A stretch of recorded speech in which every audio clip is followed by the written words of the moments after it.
He say, okay, he's a little better. He say, but don't ever put no white dude on me because that is disrespectful. I was like, okay. Now, I don't know how America gonna feel about that. They'll be all right. Larry Bird would probably beat LeBron 1-on-1. Really? You know, Bird tough to defend. Why? Because he looks slow as shit to me. So like, I'm missing something. So like, tell me what I'm missing. You know what I mean? Larry Bird didn't only make an impression on the NBA, he created a crater as soon as he stepped. His effect as he entered a basketball floor was, in college, he was unquestionably such a force selected by the Boston Celtics. Before he even made a commitment to the NBA, and upon his arrival, he was a superstar of MVP caliber straight out of the gate. Immediately changes turning the Celtics become a dominant force and them on lengthy postseason drives year after year. Bird's career was characterized by legendary conflicts with the best players from the 1980s, making a name for themselves into the annals of history with every conflict.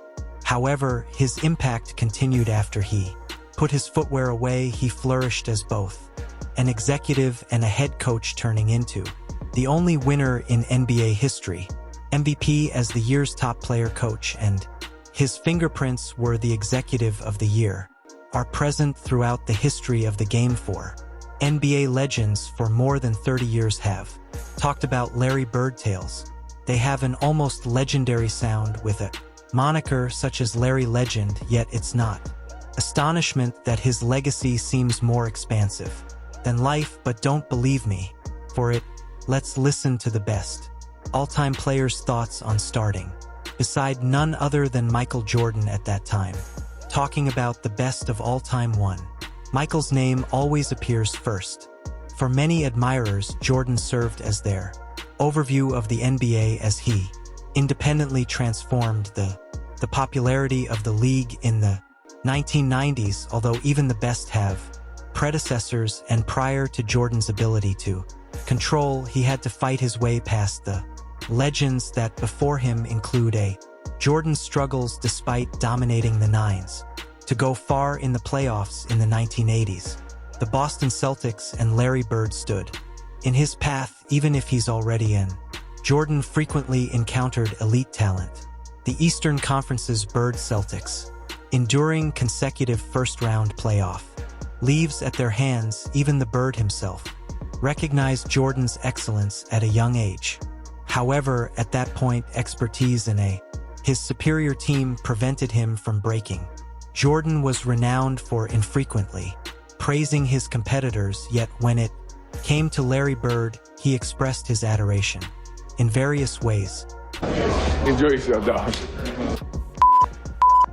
Y'all gave us the run for our money. Yeah. All right, take care. Thank you. Work on that golf game of yours. Jordan's conversations with Larry Bird frequently had a frustrated, bittersweet tone, from falling short against him on the court but profound admiration for his excellence outside of the court. He was friendlier and even invited the Bird to golf outings, possibly one of the few locations where he could truly defeat him. Jordan's irritation at times, however, was more obvious that he didn't avoid, highlighting Bird's physical attributes and furious play style, even going so far as to call he can be dirty at times. So he's a tough, hard player that you actually, you get angry at sometimes. Everybody does. I mean, it's a common thing. If you had 273 professional athletes here, a professional basketball player, and you say who's the dirtiest player in the NBA, you know, I say 95%, I say Lambeer or Larry Bird. Really? Yeah. Jordan's.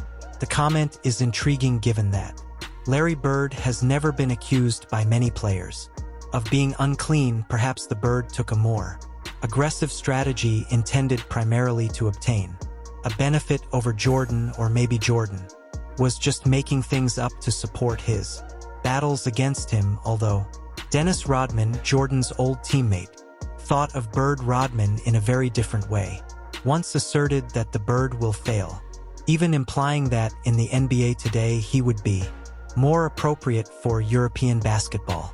The purpose of Rodman's remarks remains ambiguous, leaving many people wondering precisely what he intended.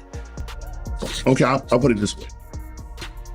If Larry Bird played in this era, I think he'd be in Europe.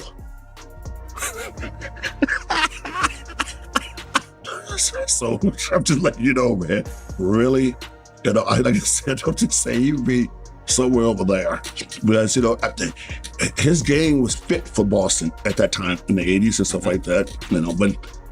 But today's world, oh, hell no. Rodman might have harbored some residual annoyance toward the Bird as the two enjoyed their portion of fierce judicial battles.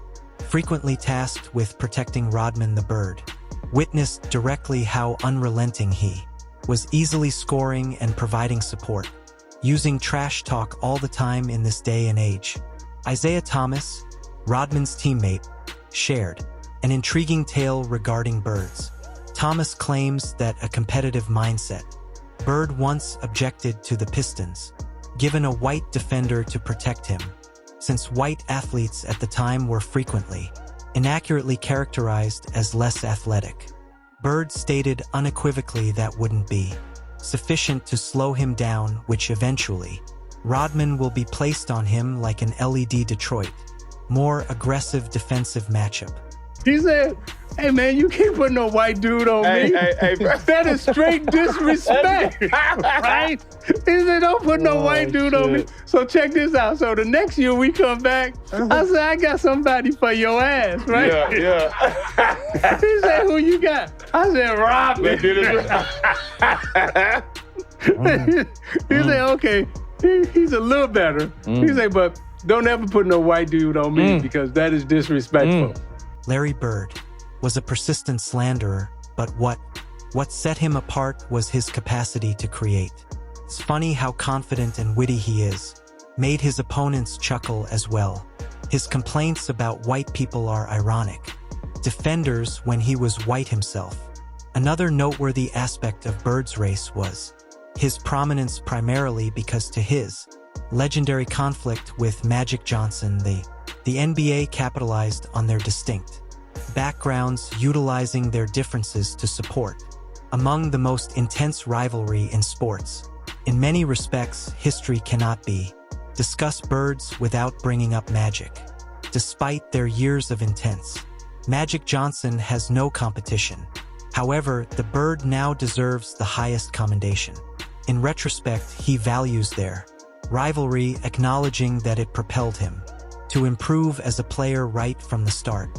When he first started Magic, he always felt like the task of trying to reach Bird's level characterized both of their illustrious careers. And I'm glad that we came in together because I had somebody to measure myself to. Right. And say, hey, okay, he's great. I can't let him get too far ahead of me. I got to work hard because I want to stay in. How was you guys' relationship? How would you describe your relationship? Obviously, you beat him in the finals in '79, but how was your relationship once you got to the NBA? Because I think the thing was, he was Rookie of the Year. I think you got like 1 or 2 votes. That's all. The novice, Larry Bird's campaign for the title of Magic Johnson didn't even come close to winning.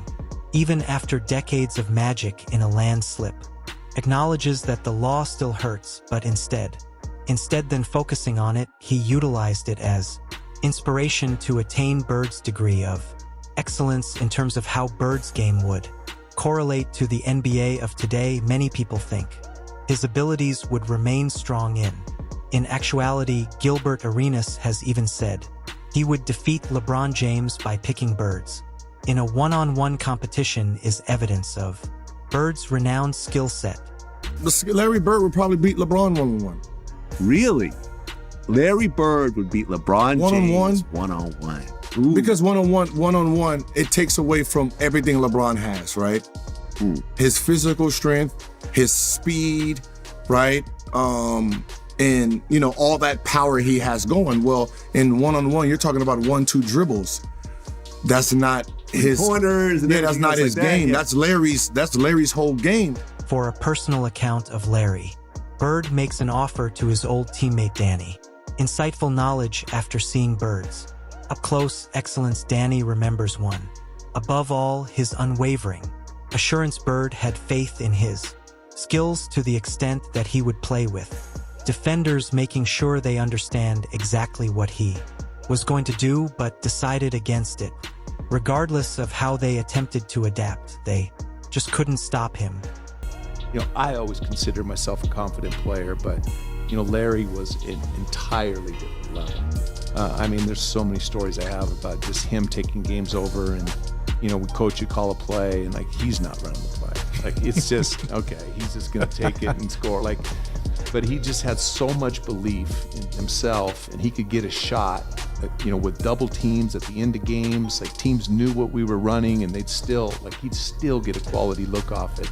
The magnificence of Larry Bird's performance was more than just evident, and a lot of casual viewers might not thoroughly value the minor things that caused him to become so dominating that even Kobe Bryant, diligent player of the game at first, found it difficult to comprehend what made Bird's curiosity. Kobe went so hard to defend, directly addressing the question of Lakers, the Showtime era's legends that made what a unique Bird from an outsider's perspective.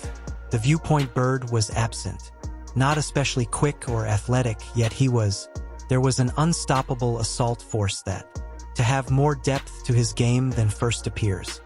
You know, Bird tough to defend. Why? Because you look slow as shit to me. So like, I'm missing something. So like, tell me what I'm missing. You know what I mean? And so I would always ask questions and try to learn as much as I could. Right? No? I was a different generation. You guys probably never even seen Larry Bird play, which is just how many have seen Larry Bird play? Hey, everybody's seen Larry Bird play. That's not a high enough percentage. We got some work to do. Following an analysis of Larry Bird's game, Kobe Bryant turned into one of his most important.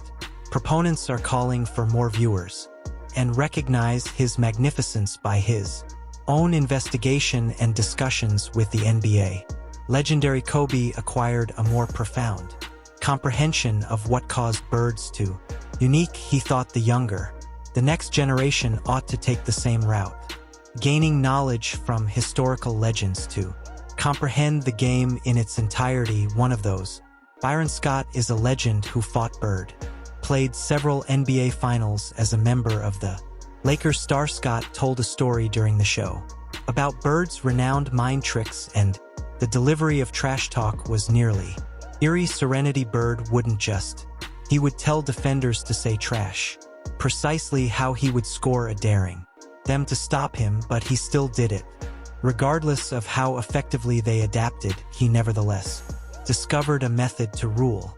I mean, Larry would just, and he would say it in such a calm way that you didn't think it was trash talking, but it's trash talking. You're not going to tell me you're going to go over there and shoot the ball in my face. That's trash talking. But he would tell you before the play even started. He just come out and say, you know, guys, you ain't got to worry. This is where the ball going. I'm going to catch it over here. And he would tell you to play and catch it over there and shoot it. The opponent of Larry Bird had to be. It would be quite frustrating to think of. As a defender, everything is okay, correctly predicting the play's rotation, and cooperating as a group while remaining unable to stop him. It must have been discouraging, particularly for Byron Scott and the Lakers' performance against Bird several times on NBA's largest stage, but his rivals suffered the annoyance Bird's colleagues experienced. Front row seat to the show, frequently in the lead to decisive triumphs. Bill Walton remembers what he believes to be Bird's the best NBA game ever played. Finals game against the Rockets of Houston. On that night, Bird deviated from his typical cool, collected manner to ignite. In the locker room, his teammates required a victory, and Walton sensed there was something unique about the Bird that day. Larry went out and just played his self-proclaimed greatest game that he ever played. And it was spectacular, because in a game of a lot of winners of the genetic lottery, I mean, you had Akeem, you had Ralph, who were just brilliant, just getting started in their careers. You had Kevin McHale, you had the Chief, and here was Larry. Larry got every rebound. Larry made every steal. He made every pass. He just literally did everything and made the rest of the world seem inconsequential. Larry Bird, the greatest player I ever played with, by far. This tale exemplifies what distinguishes Larry Bird from other NBA legends. Skills weren't limited to skill, his intangibles were his unwavering determination and his unparalleled. His basketball IQ made him a real Bill Walton, the winner frequently discussed. Participants in the genetic lottery who won the largest, strongest, and most athletic NBA players with whom he played and versus Ralph and other muscular giants. In Phenom, Samson a 74 is constructed similarly to Heike Ojen and Victor Wanyama, who Houston's feared team was built with Samson. Even on his own Celtics team, Twin Towers, one of Kevin McHale's longest, NBA history's tallest wingspans at 8 feet and 2 more 7T centers were still in operation.